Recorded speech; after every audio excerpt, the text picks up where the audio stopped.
Assalamualaikum warahmatullahi wabarakatuh. Selamat siang mahasiswa Prodi Matematika Angkatan 2019. Pada siang hari ini kita akan kuliah metode statistika. Tapi sebelum kuliah dimulai, semoga para mahasiswa dalam keadaan sehat, masih happy, di rumah aja ya, jangan kemana-mana. Oke, kemarin kita sudah kuis. Hari ini kita akan melanjutkan materi terkait dengan distribusi normal. Baik. Pengertian distribusi normal. Distribusi normal disebut pula distribusi Gauss, adalah distribusi probabilitas yang paling banyak digunakan dalam berbagai analisis statistika. Distribusi normal baku adalah distribusi normal yang memiliki rata-rata 0 dan simpangan baku 1. Dari pengertian ini, bisa kita lihat bahwa distribusi normal ini sering dipakai oleh para peneliti, khususnya para peneliti yang menggunakan analisis statistika, di mana distribusi normal ini untuk mengetahui apakah data yang kita pakai itu sudah normal atau belum. Jadi nanti dilihat pada saat kita melakukan penelitian, data yang kita pakai udah normal atau belum. Kalau normal berarti tinggal menggunakan analisis yang mana, kalau tidak normal itu pakai analisis yang mana, seperti itu. Sedangkan untuk distribusi normal baku, itu adalah sebuah distribusi normal yang memiliki rata-rata 0 dan simpangan baku 1. Jadi pada saat kita mencari rata-rata dari data yang kita miliki, ternyata rata-ratanya adalah 0 dan nilai simpang bakunya adalah 1, berarti data tersebut disebut dengan mempunyai distribusi normal baku. Sampai sini ada yang mau ditanyakan? Paham ya? Oke. Distribusi ini juga dijuluki kurva lonceng, karena grafik fungsi kepekatan probabilitasnya mirip dengan bentuk lonceng. Jadi kalau suatu data ternyata dia mempunyai distribusi normal, merupakan suatu distribusi normal, biasanya kalau kita menggambarkan dalam sebuah grafik, grafiknya itu mirip seperti lonceng. Jadi melentung di atas ya. Ya kalau anak matematika sih sering ya melihat bentuk grafik distribusi normal. Jadi seperti lonceng ke atas, dari bawah ke atas terus ke bawah lagi. Begitu. Tidak lurus tapi agak melengkung seperti itu. Itu bentuk dari distribusi normal. Kurva distribusi normal. Baik, saya akan melanjutkan terkait dengan distribusi normal ya, kurva distribusi normal.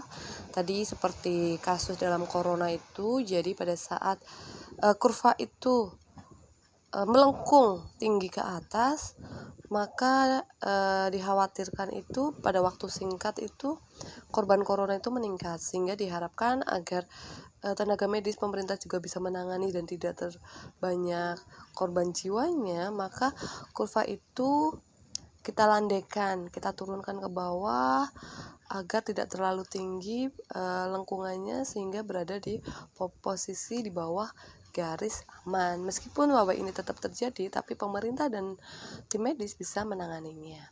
Kenapa seperti itu? Karena dari definisi kurva distribusi normal itu sendiri kan tadi dikatakan bahwa ditentukan oleh rata-rata dan distribusi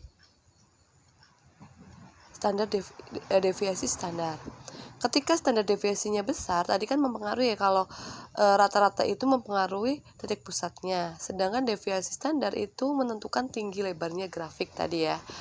Ketika standar deviasinya besar, pada saat nilai standar deviasinya besar, maka kurva itu akan pendek dan lebar. Udah pendek, lebar, gendut lagi ya.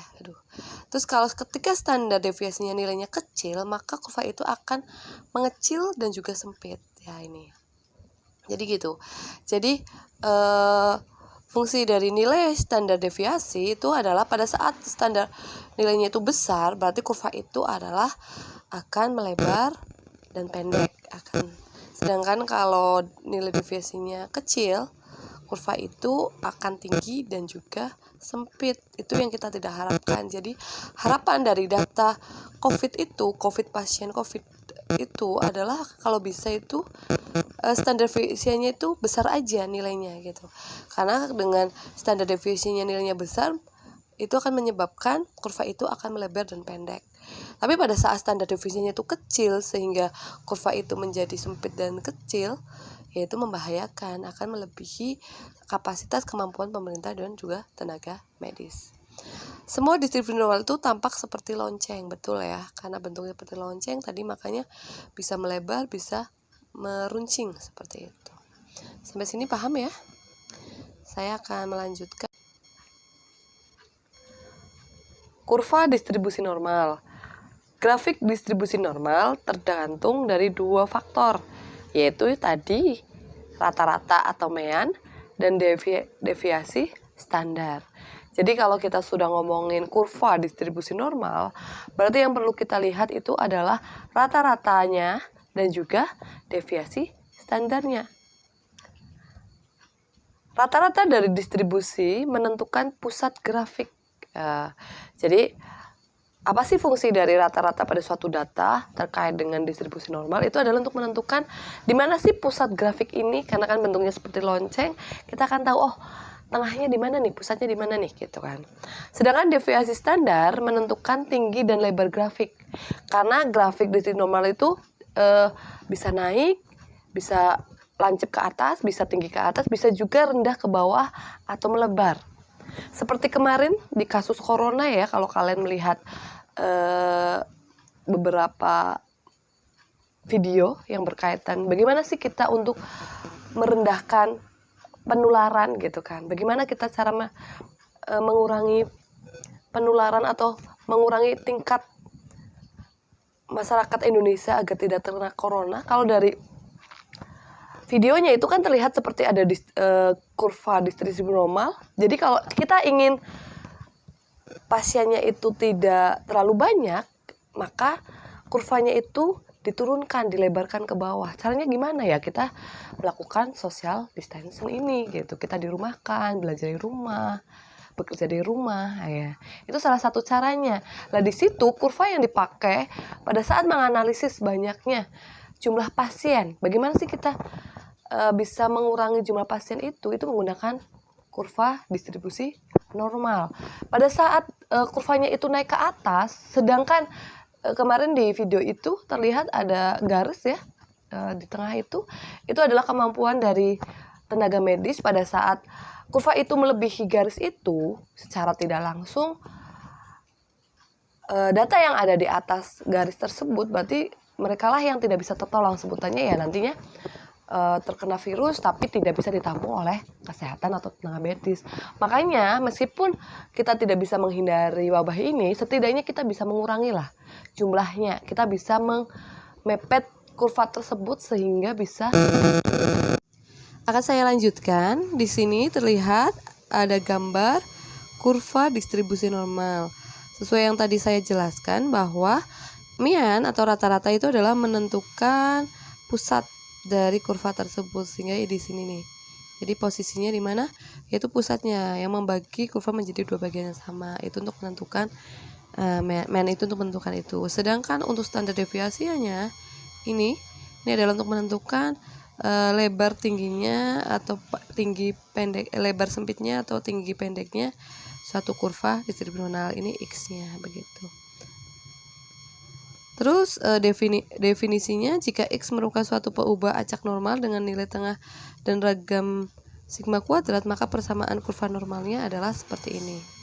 Ini adalah rumus umum dari distribusi normal. Bisa kalian perhatikan ya. Oke. Selanjutnya, ciri-ciri distribusi normal yaitu nilai peluang peubah acak dalam distribusi peluang normal dinyatakan dalam luas dari di bawah kurva berbentuk genteng atau lonceng. Jadi pada saat kita ingin menentukan nilai peluang dari sebuah peubah acak pada distribusi normal, itu adalah kita mencari luasan dari kurva tersebut, yaitu luasan dari lonceng tersebut. Kurva merupakan persamaan normal yang melibatkan nilai X, mu, dan sigma, di mana X itu adalah data itu sendiri, mu adalah rata-rata, sigma adalah standar deviasi. Keseluruhan kurva akan bernilai 1. Jadi nilai maksimal dari kurva itu adalah atau distribusi normal itu adalah 1. Ini menggambarkan sifat peluang yang tidak pernah negatif dan maksimal itu bernilai 1. Jadi nilai dari distribusi normal itu atau luasan dari kurva normal itu adalah 1 dan tidak mungkin nilainya itu negatif. Begitu. Dan ini adalah rumusnya yang tadi saya sudah sampaikan di depan, di mana mu adalah rata-rata populasi, sigma adalah simpangan baku populasi, sigma kuadrat adalah ragam populasi. Paham ya sampai sini? Oke. Selanjutnya, modusnya titik pada suatu sumbu mendatar yang membuat fungsi mencapai maksimum terjadi pada X sama dengan mu. Jadi pada saat sumbu itu mendatar yang membuat fungsi mencapai maksimum itu jika X-nya itu sama dengan mu rata-ratanya.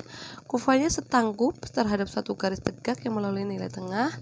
Yang ketiga, kurva ini mendekati sumbu mendatar secara aksiomatik dan dalam kedua arah bila kita semakin menjauhi nilai tengahnya.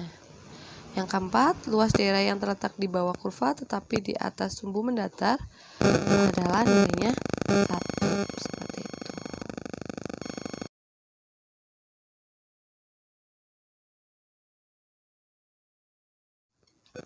Baik, selanjutnya kita akan membaca kurva normal.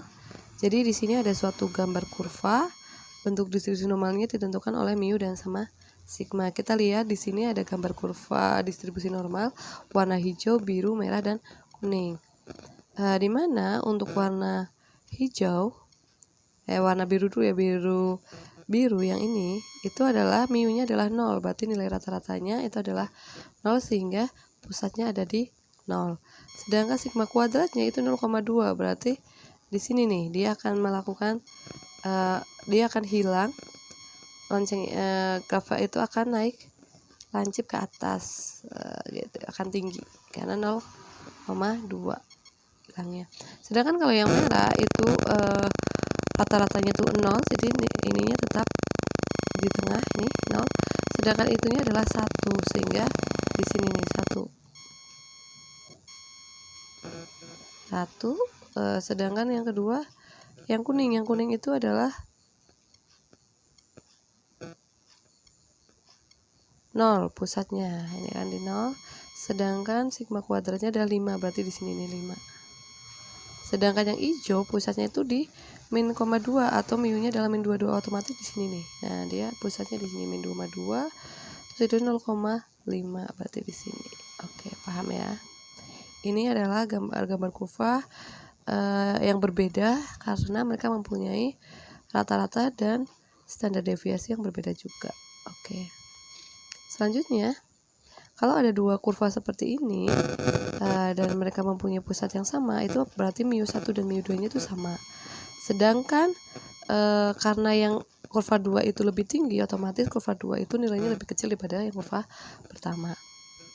Sedangkan gambar yang kedua ini itu gambarnya tingginya sama, berarti mu1 sama mu2 nya adalah sama. Sedangkan pusatnya itu kan berbeda, berarti secara tidak langsung pusatnya berbeda karena yang gambar pertama berada di sebelah kiri, yang gambar kedua berarti mu1 lebih kecil daripada mu2. Sedangkan untuk gambar yang ketiga itu tinggi rendahnya itu berbeda, di mana yang mu1 itu lebih tinggi, berarti mu1 lebih kecil daripada mu2. Sigma 1 lebih kecil daripada sigma 2. Karena lebih tinggi, yang 1 berarti mu1 lebih kecil daripada mu2. Sedangkan karena yang betul ya, sigma 1. Yang ketiga itu karena yang 1 lebih tinggi daripada yang kedua, berarti sigma 1 lebih kecil pada sigma 2. Sedangkan pusatnya karena yang 1 sebelah kiri, berarti sigma 1 lebih kecil pada sigma 2. Sampai sini paham ya? Oke. Gambar kurva normal. Untuk memudahkan menyelesaikan soal-soal peluang normal, disediakan tabel nilai Z. Jadi tugas kalian nanti adalah mencari tabel nilai Z ya. Di sini kalian mencari tabel nilai Z. Terus transformasi dari PUJ acak X yaitu seperti ini. Kita di mana Z itu adalah normal baku yaitu 0,1, sehingga kita bisa memperoleh nilai Z itu adalah X dikurangi mu per sigma seperti ini. Oke, selanjutnya saya akan menjelaskan bagaimana cara menghitung probabilitas dengan kurva. Contoh ya, di sini ada contoh. Di sini ada kurva yang diberi warna hijau, itu kita akan mencari luasannya. Di situ dilihat adalah 1,56 nilai Z-nya. Ya. Lihat baris, ini kita langsung saja menggunakan tabel untuk mencari 1,56. Lihat baris yang 1,5, sedangkan kolomnya yang 0,06. Sehingga kalau kita lihat dari tabel ini, Z ini adalah antara 0 sampai 1,56. Itu adalah nilainya 0,4406. Kita lihat di sini ada tabelnya ya. Yaitu untuk barisnya itu 1,5, sedangkan kolomnya adalah 0,06. Kita tarik sehingga akan ketemu di sini yaitu 0,4406. Sedangkan kalau kita akan mencari nilai Z-nya itu adalah antara 0 sampai 1,78. Berarti kita akan mencari 1,7 di sini, 0,08-nya di sini ya. Nah, tarik ke sini sampai 0,08. Berarti nilainya adalah 0,4625. Seperti itu bagaimana kita mencari nilai Z atau nilai probabilitasnya. Pola distribusi normal, contoh ya. Di sini untuk sembarangan normal dengan mu adalah 50, sigma adalah 10, hitunglah nilai X mengambil sebuah nilai antara 45 sama 62. Kita akan mencari nilai Z-nya antara 45 dan 62. Di mana 45 sama 62 itu adalah X, berarti kita harus mencari Z-nya, nilai Z-nya untuk X Z 45 sama Z 62. Oke. Ini Z1 pakai rumus yang X min mu per sigma diperoleh min 0,5, sedangkan Z2-nya adalah 1,2. Sehingga diperoleh peluang dari X yaitu lebih besar 45 kurang dari 62, di mana nilai Z-nya menjadi min 0,5 dan kurang dari 1,2 seperti ini. Nah, jadi kita akan mencari P-nya itu Z kurang dari 1,2 sama dikurangi Z kurang dari min 0,5. Ada gambarnya nggak ya? Nggak ada. Jadi kalau kita gambar tuh ada gambarnya ya. Jadi di sebelah kiri, jadi kita mencari dari 0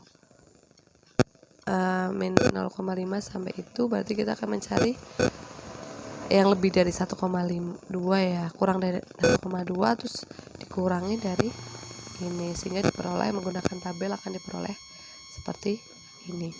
Sampai sini paham ya? Oke.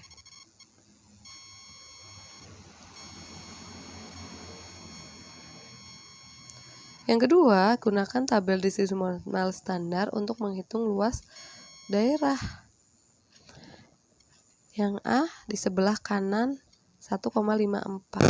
Berarti kan secara tidak langsung karena lebih besar daripada 1,84, berarti kita akan mencari 1, jadi kurva keseluruhannya kan 1 dikurangi dari Z kurang dari sama dengan 1,84.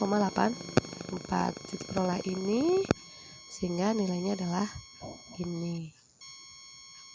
Yang kedua yaitu antara itu, berarti menggunakan cara yang tadi, Z lebih besar min 1,97 kurang dari 0,86, berarti kita mencari nilai P-nya itu Z lebih kurang dari 0,86 dikurangi dengan Z kurang dari min 1,9.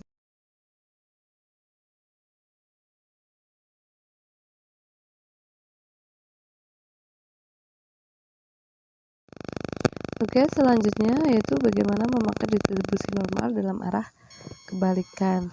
Jadi kalau tadi kita mencari luasan, sekarang kita dibalik, kita akan mencari nilai X0-nya. Diketahui luas di bawah distribusi normal yang diinginkan yang terkait dengan besar probabilitas. Ingin dicari nilai variabel random X yang terkait. Jadi contoh, misalkan distribusi normal memiliki mu 40, sigma 6, marilah carilah nilai X0-nya, sehingga P-nya ini X akan kurang dari X0 sama dengan 45 derajat. 45%. Sedangkan kalau B-nya itu adalah dimana P untuk X lebih besar pada XO untuk sama dengan 14%. Oke. Jadi kalau kita mengetahui, kita mulai dengan cara di sini nilai setnya itu adalah 45%. Itu sama dengan 0,45. Peluang 0,45 itu kalau kita cari di tabel itu nilainya adalah min 0,13. Coba kalian. Jadi pada saat nilai P-nya di tabel 0,45, kita lihat nilai set nilai itu berapa. Ternyata min 0,13. Setelah ketemu nilai 0 minnya, kita baru mencari nilai X0-nya, yaitu dengan menggunakan rumus Z0, yaitu X0 dikurangi mu per sigma, sehingga diperoleh X0-nya adalah 39,22.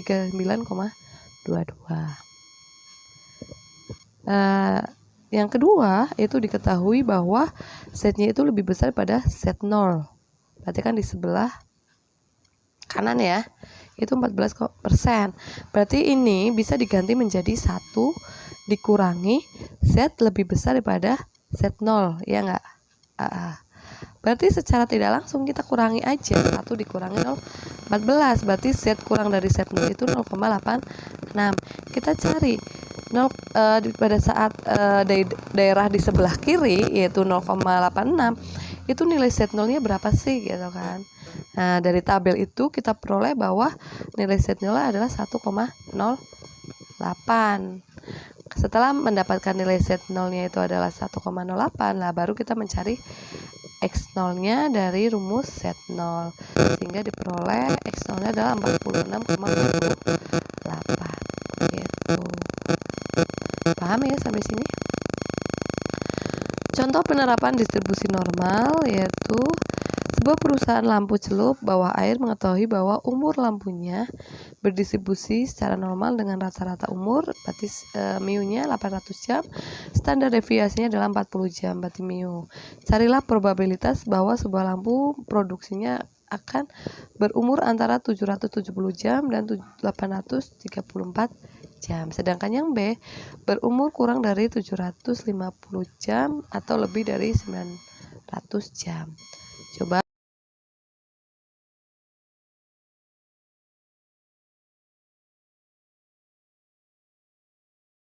Jadi dari contoh penerapan distribusi normal yang sudah saya jelaskan tadi di awal, kita akan membahas bagaimana cara menghitungnya. Yaitu yang pertama adalah untuk mu-nya adalah 800, sigmanya adalah 40. Di sini kita akan mencari probabilitas untuk X lebih besar daripada 778 kurang dari 834. Masing-masing kita cari Z1 dan Z2-nya dengan menggunakan rumus ini, sehingga diperoleh min 0,55 dan 0,85. Untuk itu, kita akan masuk ke peluang ini, Z lebih besar pada min 0,55 kurang dari 0,85. Ini bisa kita rubah menjadi bentuk ini, yaitu dimana P Z kurang dari 0,85 dikurangi dari P Z kurang dari min 0,55. Jadi di daerah sebelah kiri secara keseluruhan itu dikurangi daripada sebelah kiri yang batasannya adalah min 0,55. Dengan menggunakan tabel akan memperoleh nilai ini, sehingga nilainya dari P itu adalah 0,5111. Begitu, itu nomor 1. Sedangkan untuk yang B itu berumur kurang dari 750 jam atau lebih dari 900 jam. Kalau digambarkan kurva, itu kurva luasannya itu adalah di sebelah kiri dan di sebelah kanan, sehingga dituliskan peluangnya seperti ini: X kurang dari 750 atau X lebih besar dari 900. Masing-masing itu kita cari nilai Z1, Z2-nya dengan menggunakan rumus Z. Kita peroleh Z1-nya min 1,25, Z2-nya adalah 2,5. Sehingga akan diperoleh, karena itu adalah kurvanya di sebelah kiri dan sebelah kanan, di ekor-ekornya, sehingga kita jumlahkan saja. Terus kita rubah menjadi bentuk seperti ini, sehingga dengan menggunakan tabel akan diperoleh nilai seperti ini. Maka nilai P-nya adalah 0,118.